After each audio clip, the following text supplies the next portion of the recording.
Hello, ladies and gentlemen. We are very, very excited to be doing our second study series in 2026. Okay, so let me tell you something. If you've not noticed, the energy around here is totally different, and all thanks to our leader, Olu Sheye. Okay, I think Olu Olofinio. I know him as Sheye. Okay, so yeah, so he's been doing a lot. He has lined up this amazing group of speakers. There's so many things going on behind the scene that you do not know about, and we are excited about the year. Know that you are going to grow, you are going to change, and good things are going to happen to you. Okay, so today's topic is one of such good things because, as you all know, we are in the season of AI. So if we don't talk about governance, risk, and compliance, we'll be doing you a lot of harm. So today we have an amazing guest that is going to be talking to us. He has paid his dues. He knows everything about the topic. Okay, so he's a specialist, and his name is Musa Salmanza. Okay, so he's an information security manager with a very big name, entity data. He has a lot of certifications, and he's going to be doing justice to this topic. And we're hoping that at the end of his topic, you would leave here with some very good knowledge about governance and compliance in IT era. So I throw it up to you to do what you do best, Musa. Over to you. Thank you, Rafael, and No problem. thank you everyone for joining me today. Good evening, good afternoon, wherever you are joining from. As Rafael has mentioned, my name is Musa Salmamza, and I will be taking you through in the next couple of minutes on the topic of governance, risk, and compliance. So I'll take the next few moments to just introduce myself. I am Musa Salmamza, and as it was mentioned, I'm an information security manager with Entity Data. Entity Data is an technology integrator and one of the largest IT services company in the world. We have global operations and we look after clients in different business sectors and business verticals. But today, my focus is really um, from a Microsoft point of view, because we are catering to the Microsoft or Azure community. I've structured my lectures and topics around Microsoft's capability, and from that perspective, I'm also one of the individuals that have maintained quite a long-term relationship with Microsoft. I am one of the most valuable professionals, meaning I contribute to the Microsoft product and engineering team. I've got direct access to them, and we work privately. Some of our works are covered under non-disclosure agreements. But more than that, also, I do provide training. And so I'm a Microsoft certified trainer. And I'm really glad to have you join this session and see how we can make the most of it. So without any ado, I just move right into today's topic and introduce the basic premise. I would like this session to really leave a lasting impression. And however you interpret it and whatever you're able to take away from it, I want it to shape certain uh, notion and certain ideas around the topic of discussion today. So for the agenda items, we'll quickly cover what the main focus for the topics today are things like the AI era. And certainly, that's not a new topic to anyone. AI is been around and it has basically, taken such a form and a shape around our society and our interactions. Then we'll look at what it means really to establish a modern GRC practice across many organizations and companies. Now, as I earlier mentioned, entity data provides services to multiple clients across many sectors, some of the very critical sectors of the economy and sectors. So we have significant use cases across multiple environments, multiple business environments, and as well as public and private sector. So it's important that we look at it from that perspective. Then we'll also cover what governance is in the era of AI. It's not it's not business as usual. We need to consider the game changer here, which is AI. And then we look at risk management because risk is a an evolving environment, and so we need to keep a close eye on it and track the different parameters that are changing within that sector. We look at compliance and what it means today for us as business leaders, as organizations, as technology leaders as well. It's important that we understand the requirements and what compliance looks like in a modern day business environment. And then data, which we will make a case for it. We'll make a business case for data today. Uh, on agenda item 6, we see how complex data is in terms of security and privacy. And then we look at what fragmented systems looks like in a modern day environment. There are lots of fragmented systems considering our historical data and where we're coming from.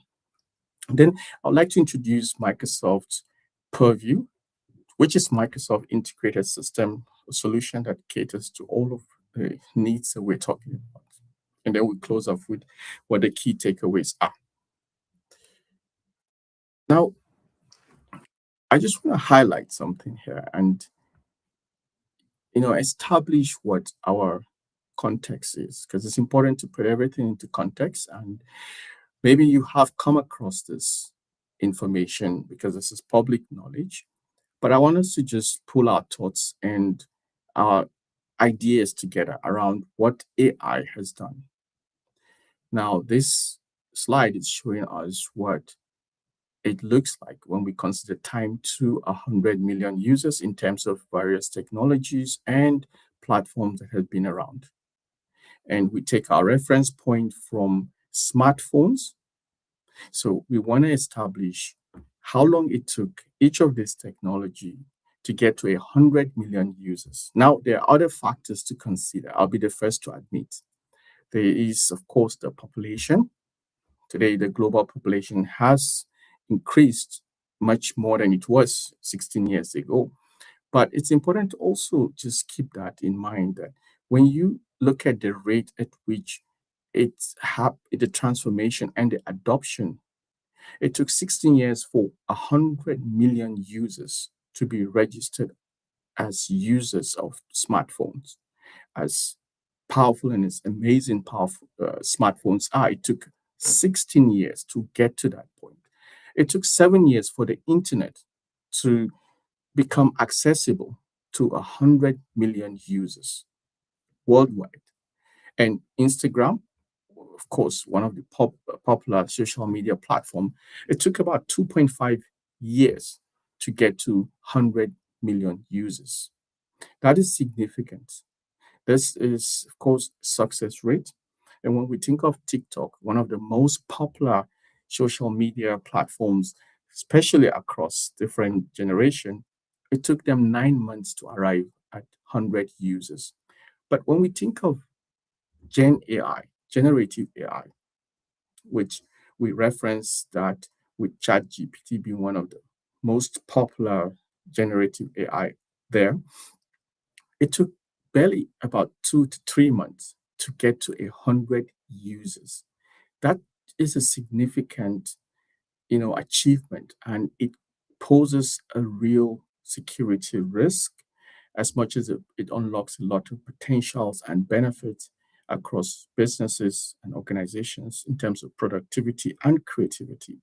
When ChatGPT was launched in November 2022, between that time and 3 months down the line, the users multiplied to about 100 million users. That rapid uptake of such technology certainly introduces the risk. that we will be discussing and how we could, as an organization and business, we could mitigate that. Okay, so moving on, I would like to also establish another fact. When we think about the multitude and the proliferation of information across multiple dimensions, it's an ongoing generation of data, critical information mixed with all types of data. But even as we speak right now, we are generating data. We are multiplying the data that is out there. Now, the study is that by 2025, we would have reached 175 zettabytes of data. Now, to put this in context, is perhaps this zettabyte is not so familiar to some of us. And just to understand what that means is we look at 1 billion data bytes and realize that there are there are 1 trillion in 1 zettabyte, 1 trillion data or 1 trillion bytes in 1 zettabyte. So essentially, if you were to represent this 175 zettabytes, what you would represent it as is 1.75 times 10 raised to the power of 14. That's how much data is out there, at least based on estimation and observation, that by 2025, which is last year, we would have amassed this size of data across multiple systems, platforms in different forms and sizes. Now, if you look at this slide, it highlights several of the systems, such as your cloud systems, you have on-premises systems such as your OT, operational technology, or IoT, information of things, data across your suppliers, social media, instant messages, social message. They are all sources or data sources across. And that's a significant data source that is generating to us 175 zettabytes. Now, what does that mean? We have to try and put things in perspective and get a better context so that we know how to design and how to plan and as well how to proceed. 175 zettabytes. Just keep that in mind. Now, for businesses and organizations, and you would realize that I keep mentioning this because my dealings is mostly with organizations and businesses and trying to help them understand how this impacts their business and how can they plan and reposition themselves in order to become safe and to still be able to maintain a high level of productivity while remaining compliant to regulatory requirements. Moving on to the next slide. What are some of the concerns that we have gathered across different customers, clients, across different sectors, wherever they do business, in this retail sector, in energy, education, transport, education, and all the other sectors? What are their biggest concerns? 58% of organizations are really concerned about visibility.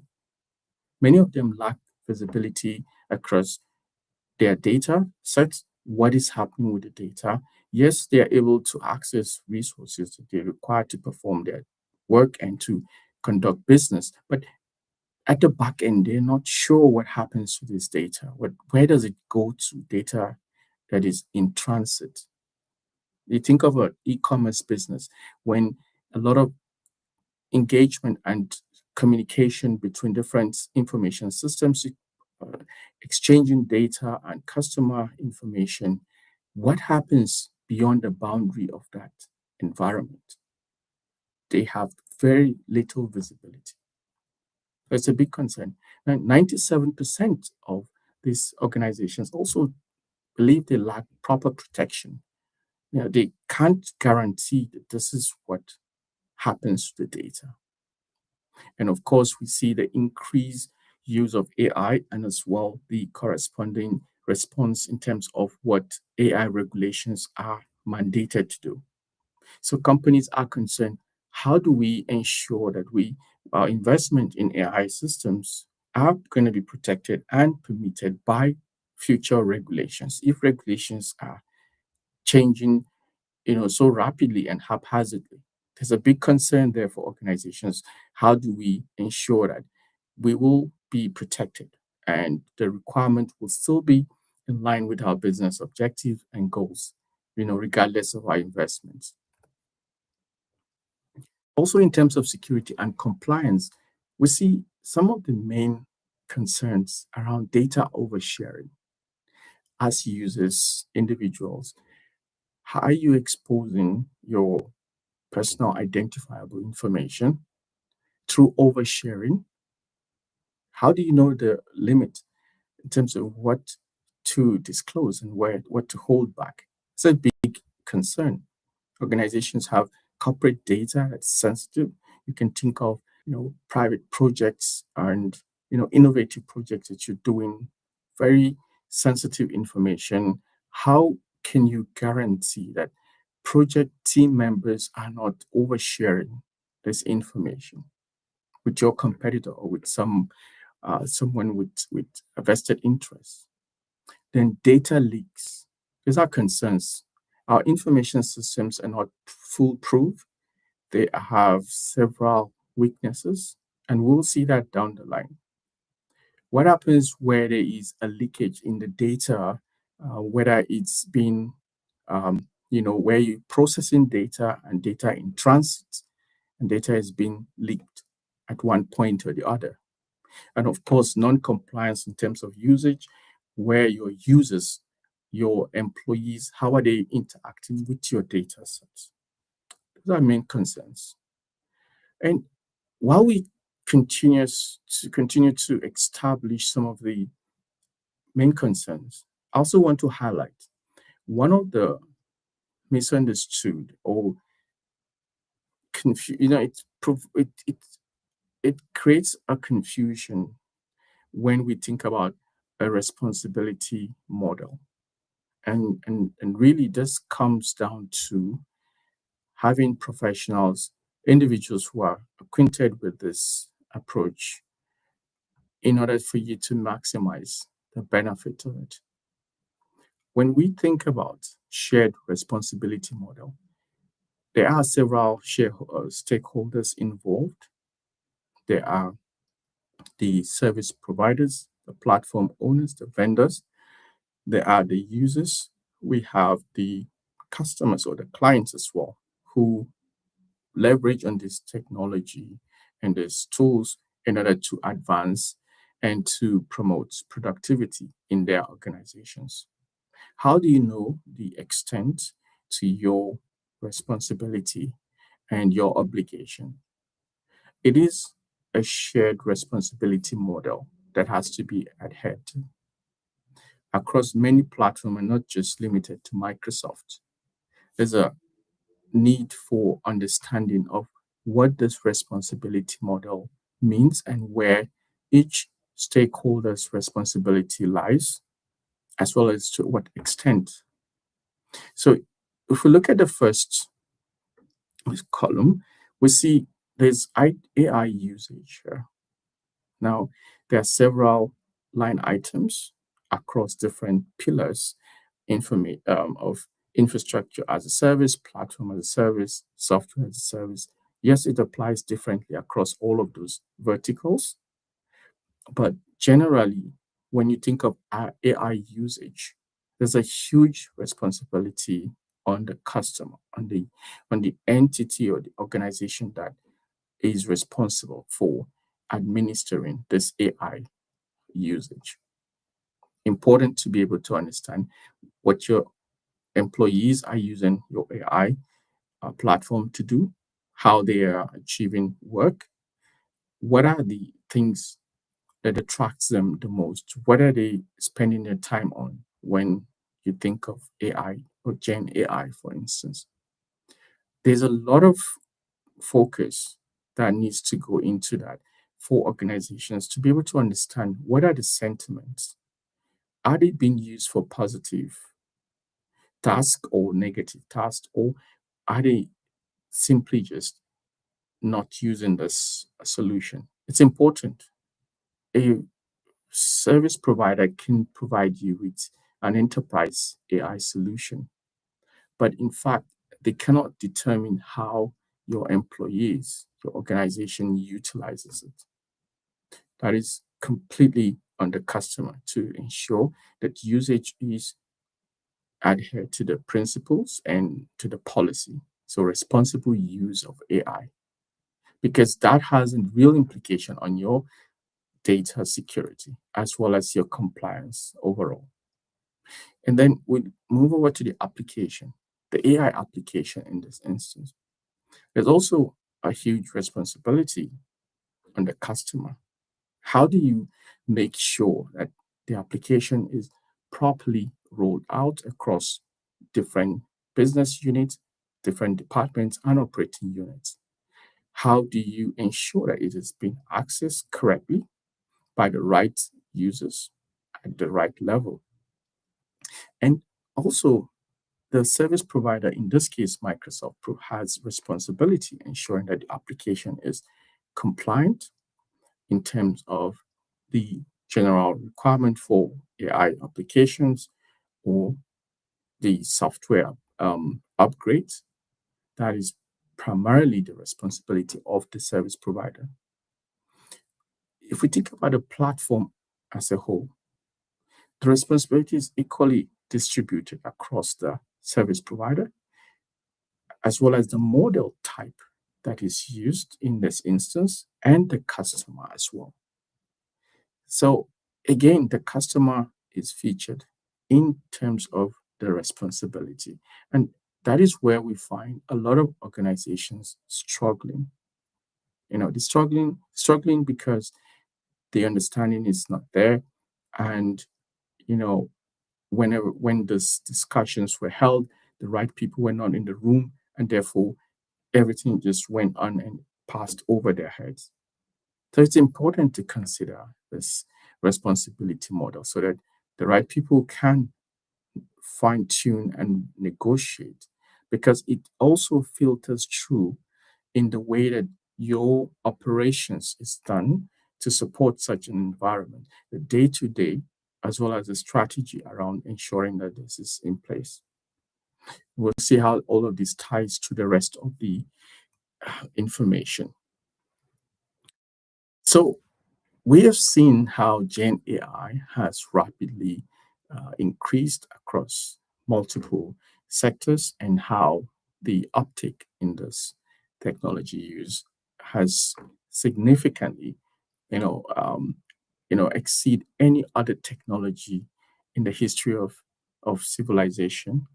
And, it is only getting much and much higher in terms of adoption. So now we look at how AI is really changing the face of business in the way that we conduct business and how ultimately the future of work. And I'd like you to just pay some attention to this slide. And the reason being, further down, we'll look at how this particular factors here, contribute to some other aspect of what we consider a modernized GRC practice. Here we see overexposure of data by negligent users, so users who are not equipped, who do not understand what the implication of their actions and simply are not trained, or they just don't care. They simply just overexpose the data. And these are critical data, corporate information.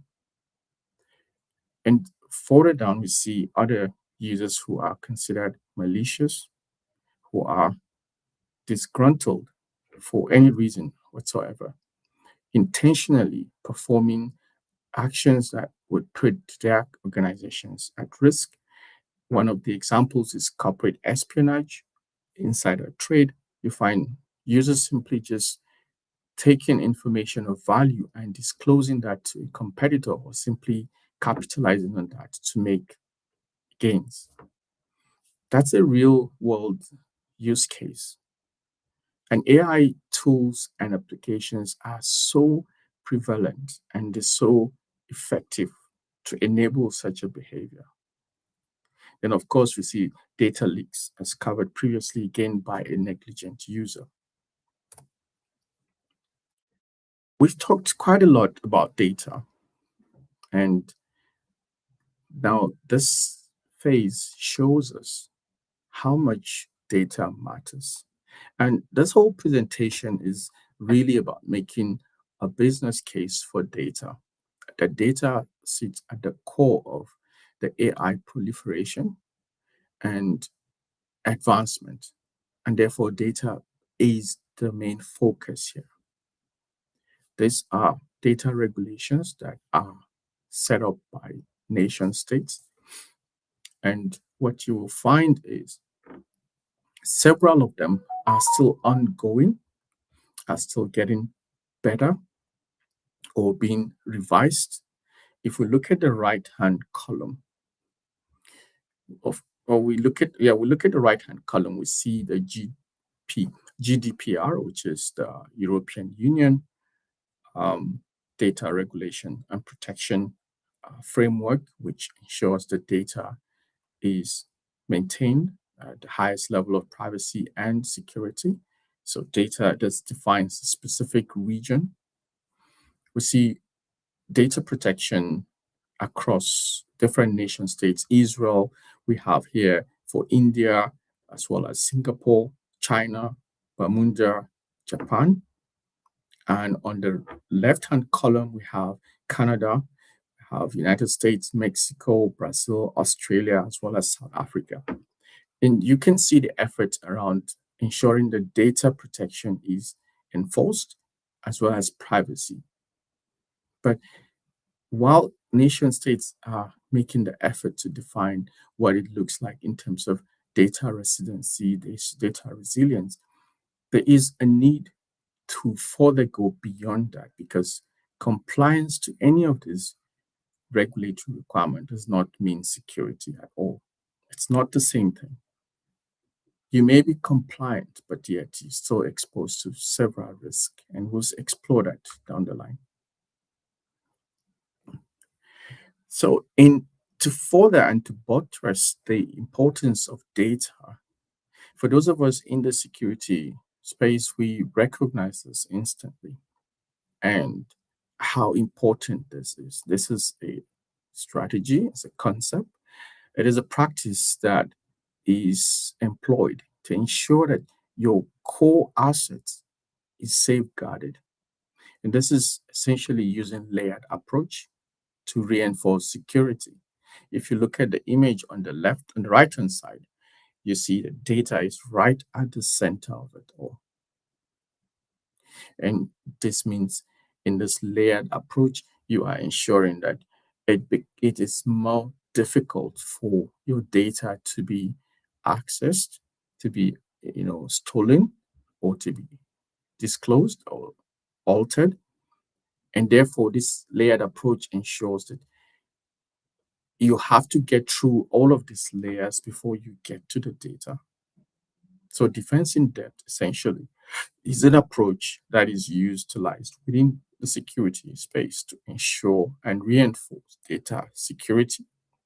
Of course, every layer has the required or prerequisites or prerequisites controls in order to make sure that it is uh, you know, difficult to compromise, from physical security, identity, and access, establishing the identity of what it is and who it is attempting to access this layer and access whatever resources, and determining the level of access to apply. You have your perimeter that keeps everything that is unwanted, is unsolicited outside. And then, of course, your compute resources, again, internal traffic, you manage that relationship, application, who has what access and what they're able to do, right down to the data. It's such a, you know, critical aspect of security. And therefore, you can also enforce principle of zero trust and all of that, meaning you don't simply trust anything within that. So if we take, for instance, the network would assume that every single endpoint connecting to that network, such as your phones, your laptop, it assumes that it is already compromised, it is exposed, and in that way, it assumes that it is already breached. And therefore, you will put all the necessary controls in place to make sure that data simply doesn't get exfiltrated. So, this is simply a case for data. Now, I want us to also just cover what we included in the topic, which is governance. And just to get a fair understanding of what governance means from an enterprise perspective, governance here in the AI era essentially means how do you ensure all of these beautiful things you've mentioned? How do you put a governing layer right at the top of it that ensures everything is being administered and done as per the policies, as per the agreement, as per the concessions? Because you need a layer on top of all of this to help you track and act as a reference point, and to administer the correct actions in the event something goes out of order or when it complies. So, governance is in the era of AI implies that you have recognized every aspect of the system, including the fact that AI has come online and is changing the way things are done rapidly. You are considering that, and whatever agreement, whatever concessions were made, for example, like responsible AI, responsible innovation, you have signed up to that. How do we govern that? How do we ensure that it is being adhered to? And such a very sensitive layer. If you think about businesses that are currently caught up in the AI race, as well as companies, organizations that are about profit. This is a safety net or a secure environment that helps them to navigate and to apply balance across different interest parties. So, very important, governance reassures or ensures responsible, accountable, and policy driven data as well as AI across the organization to the extent that you can provide any requirements by law to, to meet those requirements through governance. If we go on to risk, this is also a very sensitive area, and it's a big practice, by the way.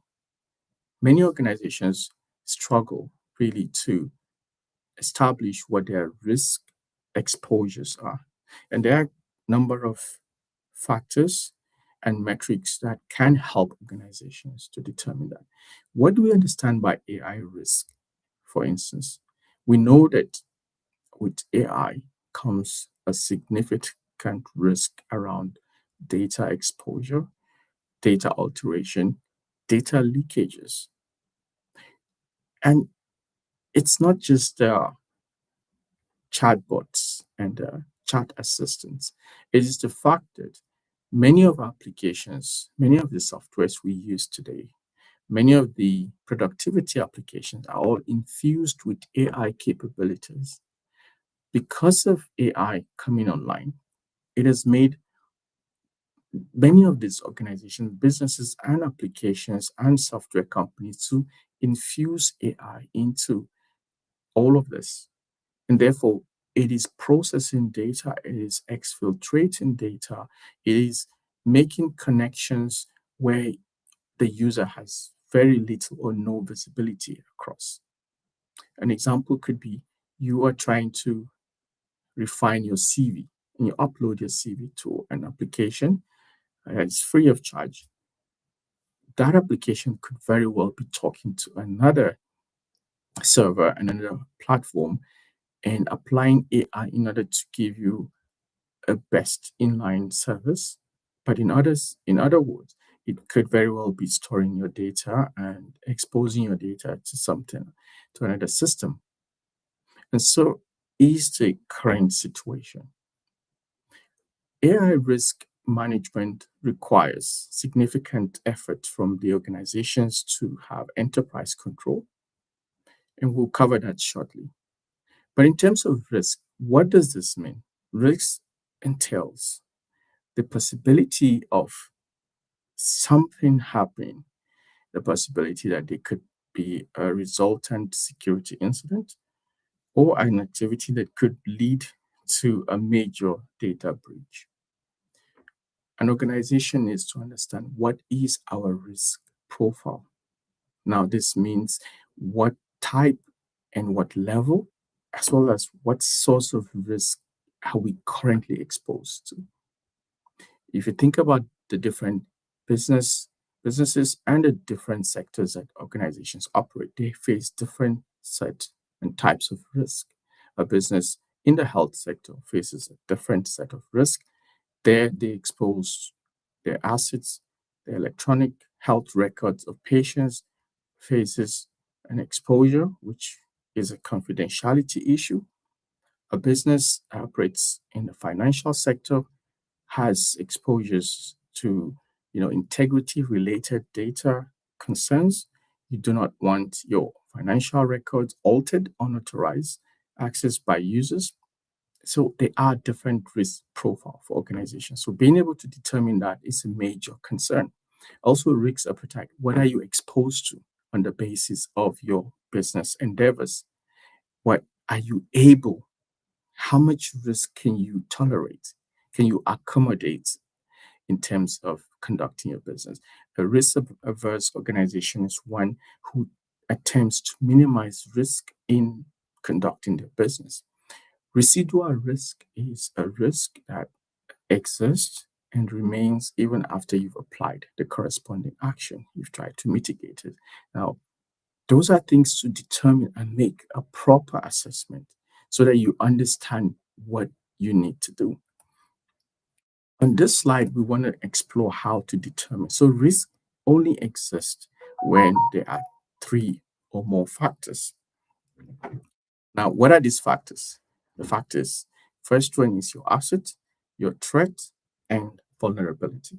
So we know for a fact that every asset has vulnerability, and there is in a threat to to that asset that is seeking to explore or exploit the vulnerability that exists in it. If we look at data, for instance, we know that data can be altered, data can be exposed, data can be deleted, can be modified. Now, that's a real threat. And there is a vulnerability that is inherent to any asset. And therefore, the intersection of these three determines the risk. And to the degree of your risk it would be determined by the value of your asset, by the severity of the threat, as well as the extent of the vulnerability or the criticality of the vulnerability. These relationships do happen and do change and evolve over time. Organizations need to determine what is the current threat, as well as the level of vulnerability and the value of our assets in order to measure our risk and apply the corresponding risk mitigation strategy or steps. Very critical. Moving on to this, compliance is such a big issue, and especially for organizations in the retail space. Say, for example, you take card payments and you have to ensure your PCI compliance is on top of the requirements and so you can conduct and carry on your business. You have to comply to your PCI requirements, which is set by, in most cases, the Reserve Bank, and yet you have AI applications and AI capability in your environment where you conduct businesses. Customers have to pay using card information, card transactions, yet you are expected to ensure you have file integrity measuring systems, you have all of those requirements. Very important to have a comprehensive solution that enables you to be able to filter through all of those noise. So compliance is a major concern in order to carry on doing businesses and uphold your compliance requirement and obligations. You need to apply comprehensive security, data security measures and strategy to make sure data is being protected and governed wherever the data is, whether at residency or in transit. The next slide just shows us a lot more into what we consider as global, regional, industrial regulations and standards. We see here at top of the list is regulations such as Center for Internet Security, CIS. We have HIPAA, which looks after the health sector, which you have to comply with, providing confidentiality across the electronic patients' records. We have ISO, GDPR. So these are regulatory requirements and NIST as well, which organizations have to keep up with. But in keeping up with this doesn't necessarily mean that you have to let go of implementing security measures and controls, because this is simply a baseline requirement. You need to go beyond this regulatory requirement and reinforce security measures. Complexity of data. You certainly know how complex data is today, coming across multiple data sources from users, from computers, from devices, from applications, hundreds of thousands and tens of thousands of requests being put across. A major issue for organizations and businesses to contend with. You can imagine if you have a database, how many requests are put through, including legitimate and unsolicited requests across to those databases. AI simply makes that much worse and compounds that, where AI applications or capable applications could initiate multiple requests, multiple queries, and of course, the evolving changes across the regulatory requirements. And so this is how complex it is. And the heart of organizations today, the businesses, is the data. How do you ensure you put the required amount of data protection without compromising the organization's operations and business? This slide tells us how difficult the journey has been for organizations. So on the average, organizations, large organizations such as entity data and several others, would have at least 12 solutions that are employed or used to provide some level of data protection and management. That is a difficult task in itself, to be able to manage that across the different 12 solutions. And so this takes us to our next focus. If you imagine dealing with this scenario, what that could mean for businesses in today's world. Fragmented systems, systems that are isolated from each other, do not correspond, do not exchange data, do not update status. Now you have an AI tool that is constantly generating unsolicited requests across multiple systems, yet you are dealing with fragmented and siloed systems which do not have the full context, do not have visibility across a certain boundary. And this puts you in a very precarious position because you are dealing with limited data sets, and even investigations becomes limited, and you're not able to find the root causes of a lot of this. So fragmented solutions lead to unnecessary data transfer. You have duplicate copies across different systems. It is a catastrophic situation if you do not move and modernize your infrastructure, and you do not modernize your operations and streamline them. You're not able to measure, you're not able to defend against AI generated attacks and malicious measures. And so it's very important. You see on the right hand side what the corresponding effect looks like. Increase implementation complexity. Imagine having to manage 12 different systems and platforms, integration there, delay in time when data is transversing from one place to the other. There's inefficiencies in the systems. And so you need to find a system that is integrated, that is across all of this infrastructure, that's able to maintain visibility as well as apply the corresponding action. When we look forward to introducing Purview, Microsoft Purview is an integrated data security solution. Now, it does a lot more. If you look at the protection pillars, there are three protection pillars, which is data security, data governance, and the compliance. Each of these modules have different capabilities and different features. In data security, you have data loss prevention, you have insider risk management, and information protection. Very quickly, what each of these means is data loss prevention ensures there are no data leakages.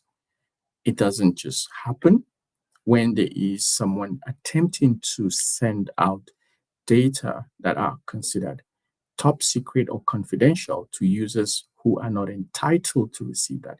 You receive it blocks that and raises an alert. Insider risk management manages users who are doing have displayed or shown very suspicious behavior, downloading large volume of files, deleting files, changing file statuses, all of that. It manages your users. Think of an organization with 100,000 staff complements. How do you keep track of each of this? You have data sitting across multiple systems. When they're accessing this solution and they use AI to perform work, how do you ensure that a user doesn't access information that they are not required or authorized to based on their roles? So insider risk management is a big concern. And information protection, you ensuring the right amount of access is administered based on the user's role. So access-based control. Same with governance, data discovery. And the next slide will show us the many places that data could live. The data could exist in many places. In some cases, organizations coming from many eras do not even recognize where their data is. And so you need to collect all of that, discover where your data is, determine the quality of data, the entire data lifecycle. How do you ensure data is managed throughout its lifecycle from when it's created, generated, all the way to processing to when you expunge and delete such a data? Those are important information. We talk about record management. And so these are very important practices. The next slide shows us really where data can reside in today's modern infrastructure. If we look at the left-hand side, we see these are mostly our emails and instant messaging platform. We have Teams, we have email systems, our Outlook. Again, we have SharePoint sites, which is document repositories. Now, it's important to note that, and OneDrive, where our cloud-based storage services are with our instant messaging platforms such as Teams. We have email systems and all the data that's transversing across all the systems. We have third-party systems such as your Google Workspace, SAP. We have other workplace management tools. We have on-premises infrastructure such as our servers, domain controllers, multi-cloud environments, Microsoft Azure, AWS, Google Platform, Alibaba, all of those. How do you manage your data across all these multiple places and concentrate and integrate them into a single pane of glass where you can administer the right amount of access, the right amount of control? That is key to the success of governance, risk and as well as compliance. So, what are our key takeaways? And really, for me, this is the focus here. Before we leave, I would just like each of us to think about when we think of data, which we have made a case for, data being the core security assets in the AI world. AI benefits significantly from data, and therefore it it references a lot of the data that organizations use. And in a large organization, again, how do you ensure you promote AI use and adoption, because that is what we promote.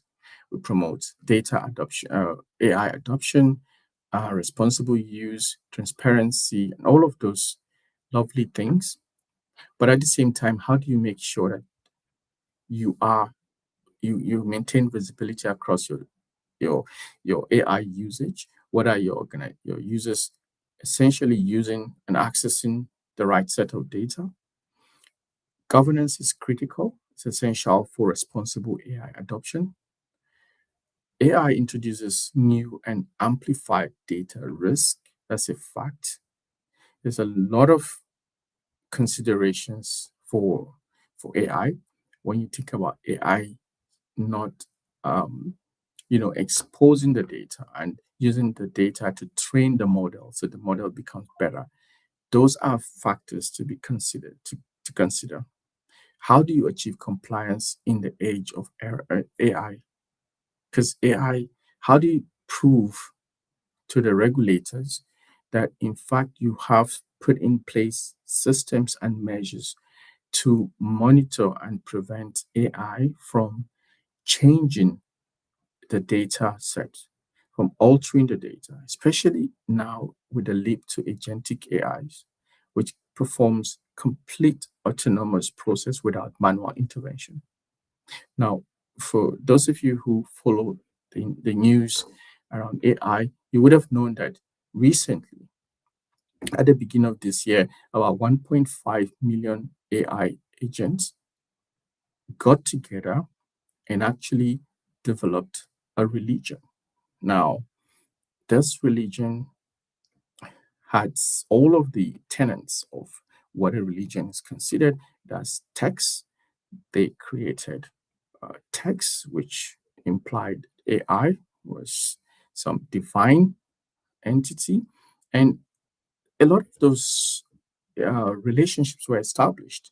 Now, those are factors to consider from an organization point of view and ensure that you maintain compliance and adherence to regulatory requirements.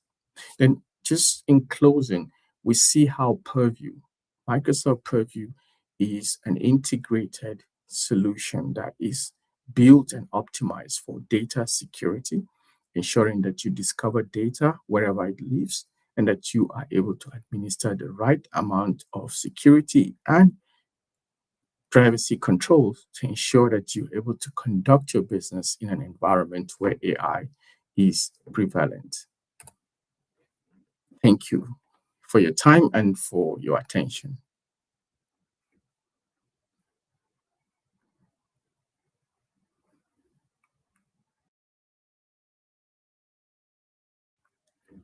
Over to you, Rafael. Take it away.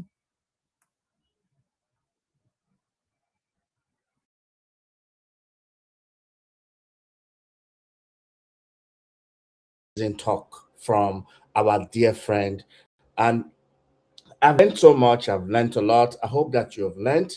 And and the truth about it is, we would be delighted to have you again. And yeah, we really will be delighted to have you again, Musa. I like the way that you talk, very slowly, very in a very gentle and subtle way, which is good for someone that is actually learning from the beginning. You took the whole almost 1 hour, and you broke it down into different sections. Ladies and gentlemen, the recording is available. I'd like you to our community channel. We also have a website. Please take time to go over this training of today. You will understand. You get to learn more, modernizing governance and AI in this era. Thank you more, Musa, and our very own MVP in the community. We didn't know that I didn't know that we have so many of this kind of talent. Hopefully in the coming weeks, we'll invite him again, and we'll invite people like him again. Please stay tuned to our channel, and as we expect more of these kinds of talk. Okay, ladies and gentlemen, this is where we wrap it up. This is where we're going to wrap it up. If you have any question, please, we have a website, by the way. If you have any question, please, I'm gonna be throwing the link to our community in the WhatsApp group, not in the WhatsApp group, in the chat. Yeah, so I'm gonna throw the link to the community in the chat. Please take a look at, yeah, so you can, yeah, and there is some information about today's topic and about Musa. You can look for him on LinkedIn, add him on LinkedIn, and ask him any question. That's how we grow in our community. That come to speak to us. You might need to connect to them again to grow in your own space. Okay, so I've added our community link in the chat. Follow us on the community. Follow our YouTube channel. Follow Musa as well. Ladies and gentlemen, this is where we wrap it up. We're gonna see you again this time next week. Bye bye for now.